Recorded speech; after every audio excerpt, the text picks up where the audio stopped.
Hello friends, આજે આપણે ધોરણ 10 ગણિત પ્રકરણ 8 ત્રિકોણમિતિનો પરિચય તેનો અભ્યાસ કરીશું. તો સૌપ્રથમ ત્રિકોણમિતિનો પરિચય. તો આપણે ત્રિકોણમિતિ શું છે પહેલાં એ જાણીશું. તો ત્રિકોણમિતિ એટલે કાટકોણ ત્રિકોણની 3 બાજુ અને 3 ખૂણાઓ વચ્ચેનો સંબંધનો અભ્યાસ એટલે જ ત્રિકોણમિતિ. કાટકોણ ત્રિકોણ તમે દેખ્યો જ હશે કે જેની અંદર એક કાટખૂણો હોય છે કે જે આ પ્રકારનો કોણ બનાવે છે અને જેમાં એક કર્ણ હોય છે કે જે 90 અંશની સામેની બાજુને કહેવાય છે કે જે લપસણી આકારનો હોય છે. કે તમે દેખશો એટલે તમને ખ્યાલ આવી જશે. આગળ વધીએ. આ પ્રકરણમાં માત્ર કાટકોણ ત્રિકોણનો જ ઉપયોગ થાય છે. બાકીના બે ત્રિકોણનો ઉપયોગ થતો નથી, જેમ કે લઘુકોણ અને ગુરુકોણ.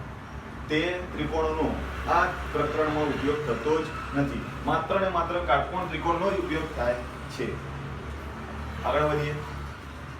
આ પ્રકરણમાં પ્રાથમિક આપણે ત્રિકોણમિતીય ગુણોત્તરોનો અભ્યાસ કરીશું. આ પ્રકરણની અંદર ત્રિકોણમિતીય ગુણોત્તરો કે જે આપણે આગળ દેખીશું કે એનો અભ્યાસ કરવાનો છે. એના મૂલ્યો કઈ રીતે શોધાશે, એની વેલ્યુ કઈ રીતે શોધશે, બરાબર, એનો અભ્યાસ કરીશું. ત્રિકોણમિતીય ગુણોત્તરો એ 6 પ્રકારના છે, જેમ કે sine, cos, tan, cot, sec and cosec. Okay, એના શોર્ટ નેમ છે. ફૂલ નેમ તમારા પાઠ્યપુસ્તકમાં તમને દેખાડ્યા છે. ઓકે, હવે આનું મૂલ્ય કઈ રીતે ફાઇન્ડ કરવું ત્રિકોણમિતીય ગુણોત્તરનો તે આપણે આગળ અભ્યાસ કરીએ. આ ત્રિકોણમિતીય ગુણોત્તરનું મૂલ્ય એ કાટકોણ ત્રિકોણના કાટકોણ સિવાયના બાકીના બે ખૂણાઓના આધારે મેળવી શકાય છે. ફરીથી રિપીટ કરું. આ ત્રિકોણમિતીય ગુણોત્તરનું મૂલ્ય કાટકોણ ત્રિકોણના કાટખૂણા સિવાયના બાકીના બે ખૂણાના આધારે મેળવી શકાય છે. એટલે કે કોઈ પણ ત્રિકોણમિતીય ગુણોત્તર એ કાટકોણ સિવાયના બાકીના બે ખૂણા હોય એના આધારે આપણે એને વેલ્યુ મેળવી શકાય છે. આગળ વધીએ. આ ત્રિકોણમિતીય ગુણોત્તરનું મૂલ્ય કાટકોણ સિવાયના બાકીના બે ખૂણાના આધારે કાટકોણ ત્રિકોણના બે બાજુઓના ગુણોત્તરથી મળે છે. એટલે કે કાટકોણ, એ તો તમને હમણાં જણાવ્યું કે કાટકોણ સિવાયના બાકીના બે ખૂણાના આધારે એ કાટકોણ ત્રિકોણની બે બાજુઓના ગુણોત્તરથી મેળવી શકાય છે. એટલે કે કાટકોણ ત્રિકોણની કોઈ પણ બે બાજુનો ગુણોત્તર એ કોઈ ખૂણાના આધારે કરીએ તો આપણને ત્રિકોણમિતીય ગુણોત્તરનું વેલ્યુ મળી જશે. હવે એના સામાન્ય સૂત્ર કે જે તમારા ચોપડીમાં કે કોઈ પણ ક્લાસીસ કે કોઈ પણ સંસ્થામાં ઉલ્લેખ નહીં કર્યા હોય એ કર્યા હશે, તે આપણે સામાન્ય સૂત્ર કે તમે એકવાર વાંચશો તો યાદ રહી જશે. એ સૂત્ર ભણીએ. તો સૌપ્રથમ સાઇન. તો કોઈ પણ તમને હમણાં ઉપર જણાવ્યું કે કોઈ પણ ત્રિકોણમિતીય ગુણોત્તર એ કોઈક ખૂણાના આધારે મેળવી શકાય છે. એ ખૂણો કાટખૂણો નહીં હોય, કાં તો એ હોય શકે કાં તો સી હોય શકે, બરાબર. તો આપણે અહીંયા બધા જ ત્રિકોણમિતીય ગુણોત્તરો ખૂણા એના આધારે મેળવીશું. તો ખૂણા એ આગળ આપણે આવી રીતે ખૂણાનું નિશાની બનાવી દઈએ. તો સાઇન ત્રિકોણમિતિનું એટલે કે સાઇન ત્રિકોણમિતીય ગુણોત્તરનું વેલ્યુ ખૂણા એના આધારે આપણે મેળવીશું. એટલે કોઈ પણ ત્રિકોણમિતીય ગુણોત્તર પછી આપણે કોઈ એંગલ લખીશું કે કોના આધારે આપણે મેળવીએ. તો આપણે ખૂણા એના આધારે મેળવીએ છીએ એટલે આપણે એ લખીશું. હવે સાઇનનું સૂત્ર છે સા ક. સા મીન્સ કે સામેની બાજુ, ક મીન્સ કે કર્ણ. એટલે ખૂણા એના આધારે સામેની બાજુ. તો ખૂણા એના આધારે સામેની બાજુ એટલે કે શું થશે? બીસી. તો અહીંયા આપણે લખીશું બીસી. ક મીન્સ કે કર્ણ. કર્ણ એટલે કે 90 અંશની સામેની બાજુ, જેના કર્ણ કહેવાય. તો કર્ણ શું છે? એસી. તો અહીંયા ડિવાઇડ બાય એસી. હવે કોસની વાત કરીએ તો કોસ પણ આપણે ખૂણા એના આધારે જ મેળવીશું. તો કોસ એ લખીશું.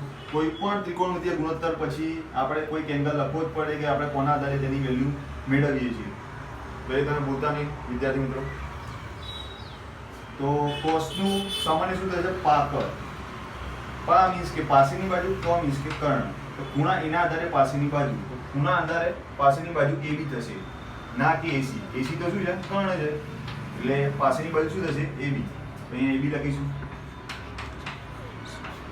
ક મીન્સ કે કર્ણ. તો કર્ણ એસી. પછી tan નું સૂત્ર, tan પણ આપણે ખૂણા એના આધારે મેળવીશું એનું મૂલ્ય. તો tan એટલે કે ટ્રેન સમજવાનું, બરાબર. ટ્રેનમાં શું આવી જશે? તો કે સાપ આવી જશે. તો tan નું સૂત્ર સાપ, જ્યાં સા એટલે કે સામેની બાજુ, પ મીન્સ કે પાસેની બાજુ. ઓકે. તો ખૂણા એના આધારે સામેની બાજુ એટલે કે BC, પ મીન્સ કે પાસેની બાજુ એટલે કે AB. ઓકે. કોટ પણ આપણે ખૂણા એના આધારે મેળવીશું. તો આ યાદ રાખો કે tan અને cos એકબીજાના ઊંધા સીધા છે, બરાબર. tan નું ઊંધું સીધું કરી નાખે મીન્સ કે નીચે વાળું ઉપર ને ઉપર વાળું નીચે. ઓકે. કરવાથી આપણને શું મળી જશે? cot. નકર એનું સૂત્ર યાદ રાખવું હોય તો એક ફોર્મ્યુલા છે, cot એટલે કે અમે કાઠિયાવાડી ભાષામાં કહીએ કે દીવાલ. દીવાલ શું છે? તો કે પાસે છે. તો પાસ યાદ રાખવાનું. પા મીન્સ કે પાસેની બાજુ, સ મીન્સ કે સામેની બાજુ. તો પાસેની બાજુ એટલે કે ખૂણા એના આધારે પાસેની બાજુ એટલે કે AB ભાગ્યા BC. તમે જોઈ હશે કે tan નું ઊંધું કરતા આપણને cot મળી જાય છે. તો આ સૂત્ર યાદ રાખજો કે tan નું ઊંધું કરતા cot મળી જાય છે. ઓકે. હવે sec ની વાત કરીએ તો sec પણ આપણે ખૂણા એના આધારે મેળવીશું. તો એનું સૂત્ર કેવી રીતે યાદ રાખવું? તો sec એ કોનો ઊંધો? તો કે cos નો ઊંધો. cos ના ઊંધો કરતા ઉલટા સુલટી કરતા આપણને sec મળી જાય છે. તો કે પાક, cos નું સૂત્ર શું છે? તો કે પાક. પાકનું ઊંધું કરીએ એટલે કપા થઈ જશે, કટપ્પા. ઓકે. તો આપણને શું મળી જશે? sec નું મૂલ્ય મળી જશે. ક મીન્સ કે કર્ણ, પ મીન્સ કે પાસેની બાજુ. ખૂણા એના આધારે કર્ણ એટલે કે AC ભાગ્યા પાસેની બાજુ એટલે કે AB. ઓકે. હવે cosec નું મૂલ્ય પણ આપણે ખૂણા એના આધારે મેળવીશું. તો cosec એ sin નો ઊંધો છે એટલે કે sin ને ઉલટા સુલટી કરવાથી આપણને cosec ની વેલ્યુ મળી જશે. sin એટલે કે સા, તેનું ઊંધું કરીએ એટલે કે કસા મીન્સ કે કસાબ. તો ક મીન્સ કે કર્ણ, સા એટલે સામેની બાજુ. ખૂણા એના આધારે કર્ણ એટલે કે AC અને સામેની બાજુ એટલે કે BC. ઓકે. તો વિદ્યાર્થી મિત્રો, આપણે અભ્યાસ કર્યો કે ત્રિકોણમિતિય ગુણોત્તરનો મૂલ્ય કેવી રીતે મેળવવા. ત્યારબાદ હવે આપણે શીખીશું કે આની અંદર આપણે કાટકોણ ત્રિકોણ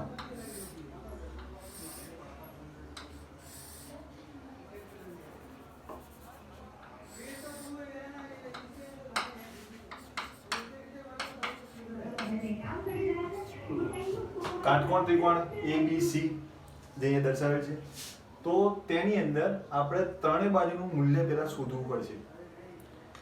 એમાં બે ના મૂલ્ય આપ્યા હોય, ત્રીજાનું ના આપ્યું હોય, બરાબર, એવું હોઈ શકે છે. તો એવા કેસની અંદર આપણે પાયથાગોરસનો સિદ્ધાંત લગાવીશું.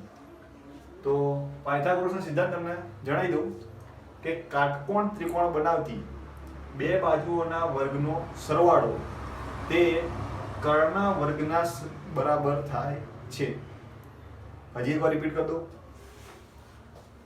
કાટકોણ બનાવતી બે બાજુઓના વર્ગનો સરવાળો તે કર્ણના વર્ગના બરાબર થાય છે. તો આ રીતે દર્શાવીશું. તો ચલો, બે કાટકોણ કઈ બાજુ બનાવે છે? તો કે AB અને BC. તો તેનો વર્ગ કરીશું. તો કે AB નો વર્ગ અને BC નો વર્ગ. તો કાટકોણ બનાવતી બે બાજુના વર્ગના સરવાળો કોના બરાબર થાય? તો કે કર્ણના વર્ગના બરાબર થાય છે, એટલે કે AC વર્ગ. તો આ પાયથાગોરસનો સિદ્ધાંત છે જે આપણે આ ચેપ્ટરની અંદર યુઝ કરવામાં આવશે. હવે ત્યારબાદ આપણે ઉદાહરણ એક દેખી લઈએ, જેની અંદર આપણને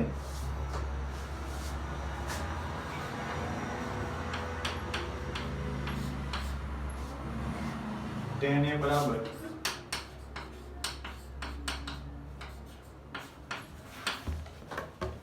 4/3 હોય તો ગુણા એના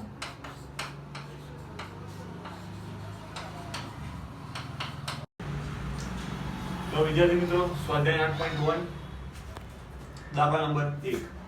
ત્રિકોણ ABC માં ખૂણો બી કાટખૂણો છે, એટલે કે આપણને અહીંયા કાટકોણ ત્રિકોણ આપ્યો છે જેની અંદર ખૂણો બી એક કાટકોણ છે, તેની અંદર AB બરાબર 24, BC બરાબર 7 સેમી હોય તો નીચેના ગુણોત્તરનું મૂલ્ય શોધો. તો આપણે સર્વપ્રથમ શું કરીશું કે કાટકોણ ત્રિકોણ ડ્રો કરીશું.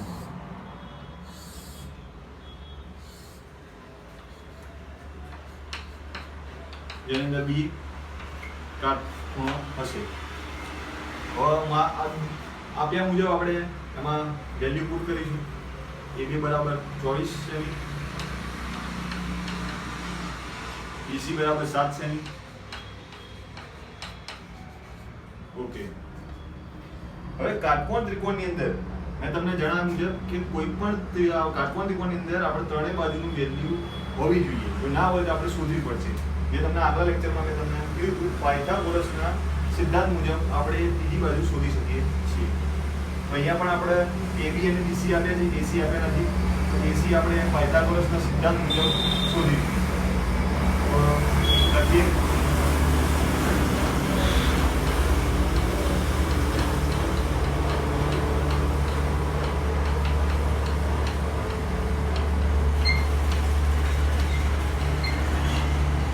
પાયથાગોરસના સિદ્ધાંત મુજબ કાટખૂણો બનાવતી બે બાજુઓનો વર્ગનો સરવાળો એ કર્ણના વર્ગના બરાબર થાય છે.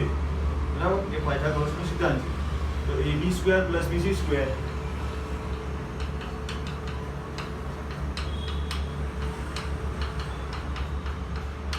બરાબર AC². AB એટલે કે 24 નો વર્ગ, BC એટલે કે 7 નો વર્ગ, AC². બરાબર, 24 નો વર્ગ એટલે 576, 7 નો વર્ગ એટલે 49, AC². હવે બાજુ આપણે અલગ પલટ કરી દઈએ. AC² અહીંયા આવી જશે, આ બેનો સરવાળો વિભાજ્ય જતા રહેશે. તો AC² બરાબર 576 + 49, કે જેનો આન્સર આવશે AC² બરાબર 625. અહીંયા એ વસ્તુ યાદ રાખવાની છે કે વર્ગ જ્યારે બરાબરની ઓલી બાજુ જાય ત્યારે શું થઈ જાય તો કે વર્ગમૂળ થઈ જાય.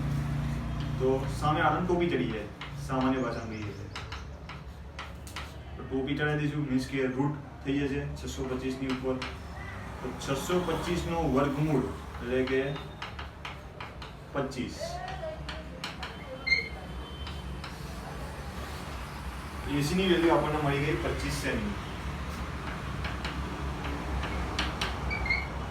ઓકે, તો આપણે sin A ની વેલ્યુ ફાઇન્ડ કરીશું કે sin ત્રિકોણમિતિય ગુણોત્તર એ ખૂણા એના આધારે શોધીશું. તો મેં તમને આગલા લેક્ચરમાં તમને જણાવ્યું હતું કે એનું સૂત્ર સા ક યાદ રાખવાનું.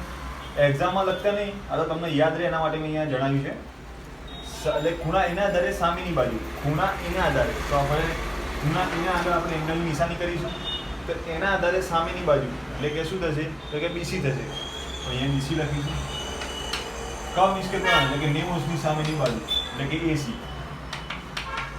એની વેલ્યુ લખી દેતા. BC ની વેલ્યુ 7 સેમી, જ્યારે AC ની વેલ્યુ 25 સેમી. ઓકે, હવે cos એની વેલ્યુ ફાઇન્ડ કરતા. તો cos એનું સૂત્ર છે પાક, એટલે ખૂણા એના આધારે પાસેની બાજુ, ખૂણા એના આધારે પાસેની બાજુ એટલે કે AB. ક મીન્સ કે કર્ણ એટલે કે AC. AB ની વેલ્યુ અહીંયા 24 છે, જ્યારે AC ની વેલ્યુ 25. ઓકે, રિપીટ કરતો હજી એકવાર. sin A એ ત્રિકોણમિતિય ગુણોત્તર ખૂણા એના આધારે શોધવામાં આવે છે. કે ખૂણા એના એ ખૂણા એ આગળ આપણે એંગલની નિશાની કરી. હવે એના મુજબ આપણે ફોર્મ્યુલા મેં તમને યાદ કરાવ્યા હતા, લખાયા હતા. બરાબર, તો બહુ ઈઝી છે. તો sin નું સૂત્ર હતું સા ક, મીન્સ કે ખૂણા એના આધારે સામેની બાજુ અને કર્ણ. તો સામેની બાજુ ખૂણા એના આધારે BC અને ક મીન્સ કે કર્ણ એટલે કે AC. એની વેલ્યુ પુટ કરી. પછી cos એ, cos મીન્સ કે પાક, એટલે ખૂણા એના આધારે પાસેની બાજુ અને છેદમાં કર્ણ. પાસેની બાજુ ખૂણા એના આધારે એટલે કે AB અને ક મીન્સ કે કર્ણ. બરાબર, એની વેલ્યુ પુટ કરી. ચલો ક્વેશ્ચન 2, sin C. તો ત્રિકોણમિતિય ગુણોત્તર હવે એની વેલ્યુ કોના આધારે મળે છે? ખૂણા C ના આધારે. તો અહીંયા આપણે હવે એંગલ આમ નીકાળી દઈશું, ખૂણા C ના આધારે કરીશું. ઓકે, તો ખૂણા C ના આધારે સામેની બાજુ છેદમાં કર્ણ, બરાબર. તો ખૂણા C ના આધારે સામેની બાજુ એટલે કે AB, કર્ણ મીન્સ કે કર્ણ એટલે કે AC, બરાબર. AB ની વેલ્યુ છે 24, જ્યારે AC ની વેલ્યુ 25.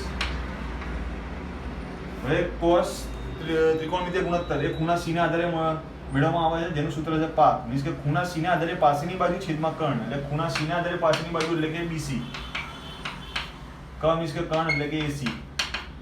BC ની વેલ્યુ છે 7 સેમી, AC ની વેલ્યુ 25 સેમી.